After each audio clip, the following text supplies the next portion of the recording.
Assalamualaikum warahmatullahi wabarakatuh. Selamat pagi semua. Waalaikumsalam warahmatullahi wabarakatuh.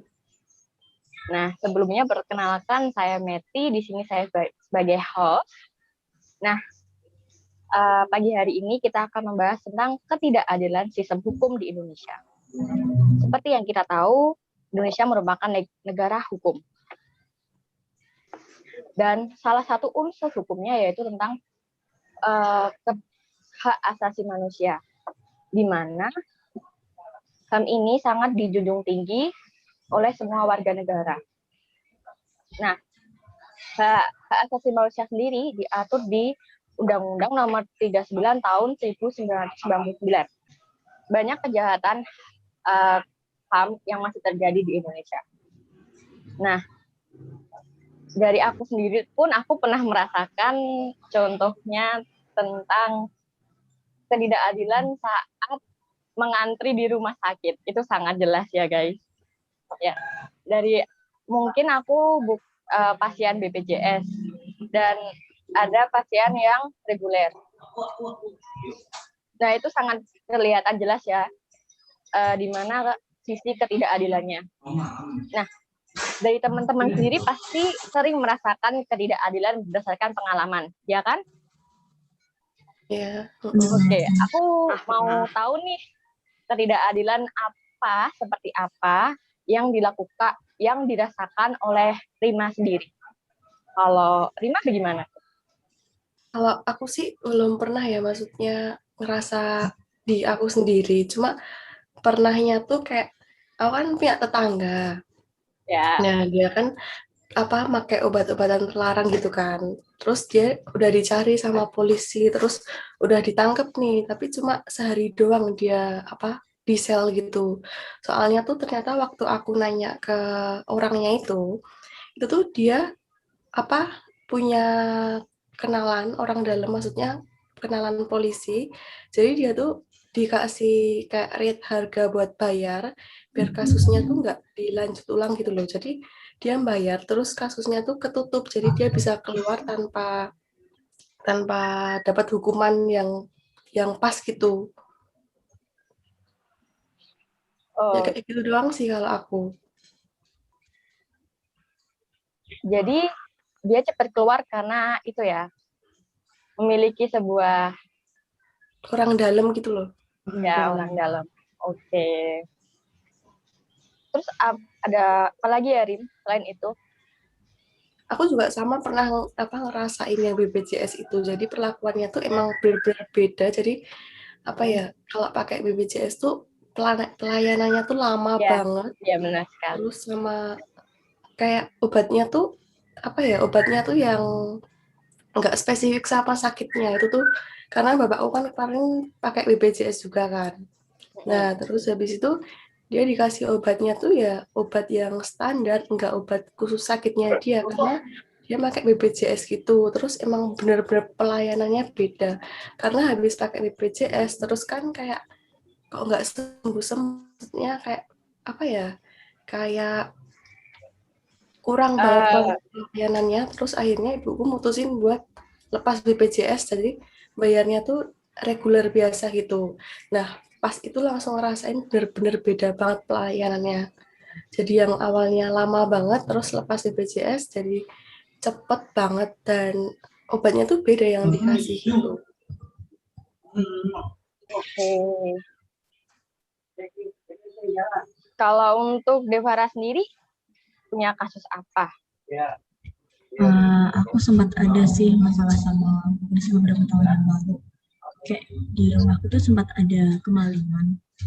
Nah, di situ kondisi rumah aku tuh lagi kosong, terus nggak ada orang siang-siang, dan kebetulan rumah aku di tengah sawah yang nggak ada tetangga atau siapapun, jadi nggak ada saksi yang bisa dimintain tolong.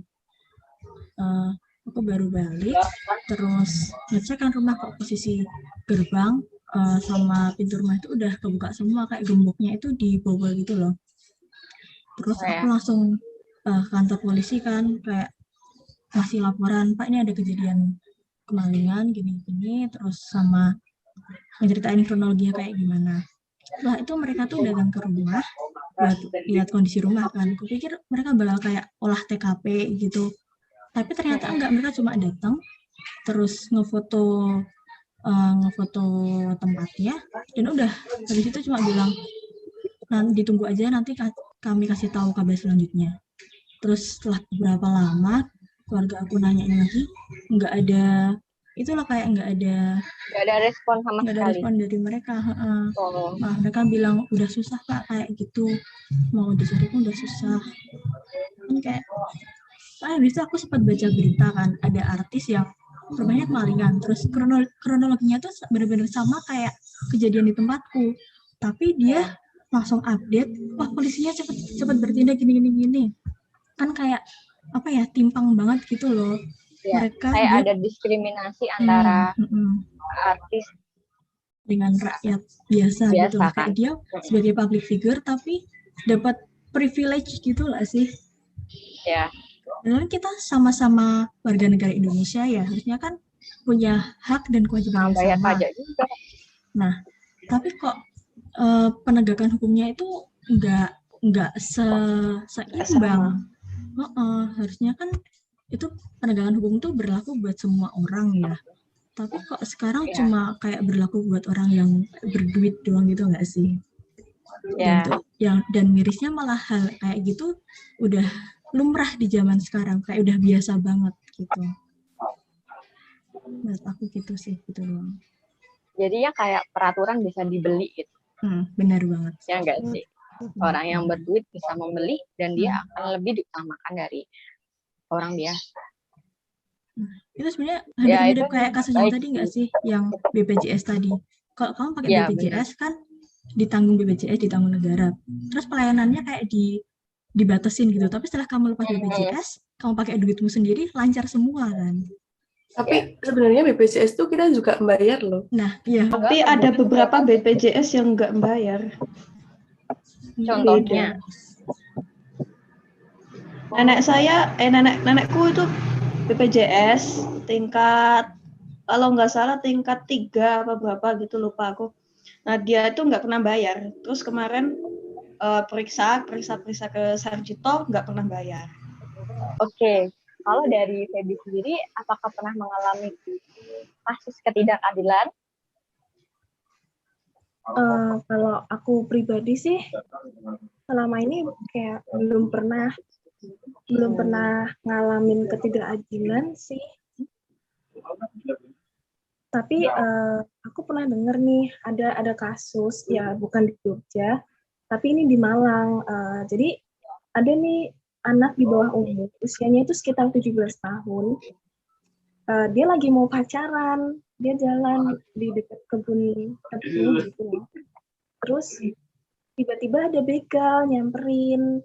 Terus itu begalnya tuh ada 2. Otomatis kan si korban ini berusaha kayak buat nyelamatin diri kan. Nah, si korban ini tuh ngambil pisau. Itu ditusukin, nggak sengaja ditusukin ke dadanya salah satu pelaku. Habis itu si pelakunya itu tuh meninggal di tempat, tapi ditinggal sama si korbannya. Nah, polisi nyelidikin dan si korbannya ini tuh malah kena ancaman pidana buat dipenjara seumur hidup. Terus itu kan sempat heboh ya di publik itu, terus banyak yang nggak terima karena si korban ini kan berusaha kayak mau nyelamatin diri, tapi kok malah kena hukuman gitu ya? Ya, kayak gitu. Terus akhirnya nggak jadi dihukum gitu, tapi yang kena itu orang tuanya.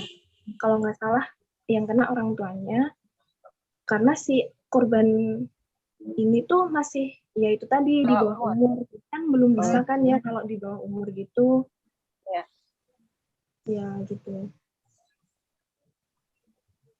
Cukup mengerikan ya, anak-anak di bawah umur pacaran udah bermain dengan tidak kriminal, dan yang kena batunya pun tetap orang tua. Nah, itu merupakan pelajaran bagi kita sih, calon orang tua, ya kan? Mm-mm. Gimana kita mengatur anak kita untuk kedepannya, bagaimana cara dia cara dia untuk berperilaku terhadap orang-orang yang ada. Nah, next, oke, Lisa. Kalau Lisa sendiri ada pandangan atau kasus yang pernah terjadi mengenai ketidakadilan yang ada? Menurut aku, sebenarnya penegakan hukum di Indonesia terhadap tindak-tindak kejahatan itu sebagian besar kasus-kasus yang telah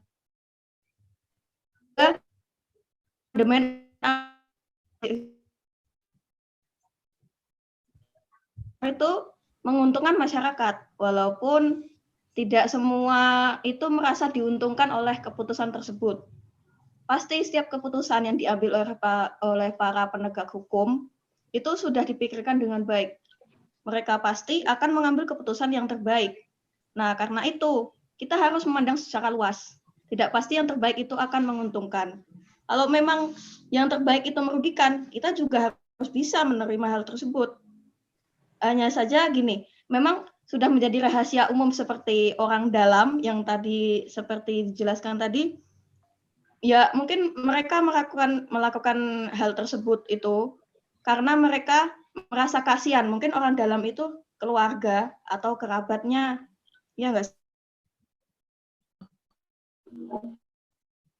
Terus atau terima penyuapan tersebut yang bikin seolah-olah penegakan hukum di Indonesia itu lemah. Nah, pada kenyataannya penegakan hukum di Indonesia itu memang sudah cukup baik menurut saya. Dan tidak seburuk apa yang kita ketahui. Contohnya nih, Mas Mbak, kalian tahu kan? Nah, itu udah menjadi hal yang lazim. Sebagian besar masyarakat Indonesia saat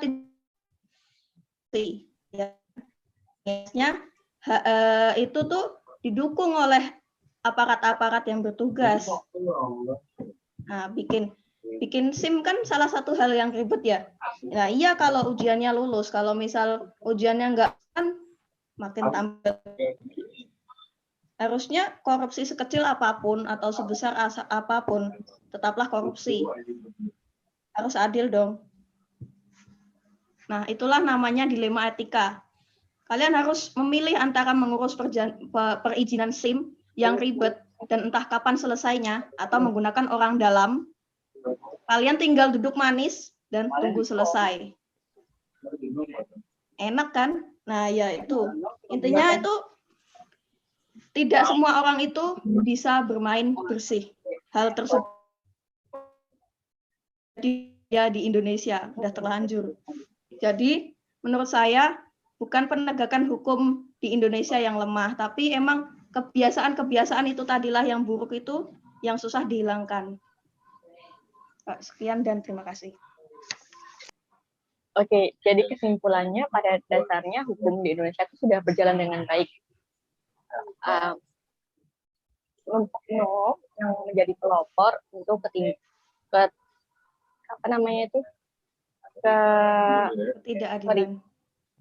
ketidakadilan. Nah, jadi baik kita sebagai warga negara, baik oknum, kita sebagai warga negara dan baik aparat yang ada, seharusnya saling isi support dan saling memperbaiki lah dengan peraturan yang ada. Benar? Benar.